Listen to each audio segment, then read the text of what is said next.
Il est 7 heures du matin, mais le réveil a sonné depuis longtemps pour Nathalie de Souter.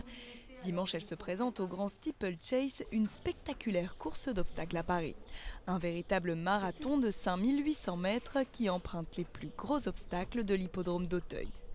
Elle sera la seule femme au départ et dans cet univers très masculin, elle a dû faire ses preuves et convaincre jusqu'à sa propre famille. C'est un métier d'homme, c'est un métier assez macho.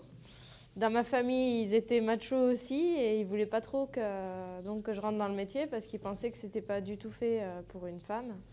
Et je me suis battue, je suis quelqu'un de très têtu. Moi, ce métier représente toute ma vie. Née dans les Landes à Dax en 1981, elle décroche sa licence à 16 ans à l'école des courses hippiques de Mont-de-Marsan. C'est la 3e fois qu'elle participe à cette épreuve reine de l'obstacle. Un rendez-vous incontournable qu'elle a manqué en 2010. Elle s'est blessée 3 semaines avant et n'a pas pu concourir. On m'a d'abord dit que j'allais jamais remonter. J'ai pensé que c'était fini pour moi, mais j'ai tellement de volonté et d'envie que je me suis dit que c'était pas possible.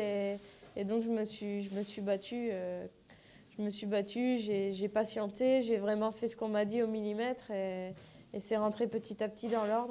Cette année, elle montera Caruso, un cheval avec lequel elle a déjà sauté, mais aussi avec lequel elle est déjà tombée. Mais aujourd'hui, leur complicité est son meilleur atout. Je sais ce qu'il va faire. Donc avec lui, non, il n'y a aucune appréhension des obstacles. Si vraiment il devait se tromper ou faire une bêtise, ça serait au contraire sur une simple haie. Mais le Ride Ditch, la rivière, qui sont les obstacles les plus durs d'Auteuil, avec lui, pas de problème. En cas de victoire, Nathalie entrerait dans la légende hippique. Elle serait en effet la première femme jockey à remporter cette course d'obstacles, considérée comme la plus dure du monde.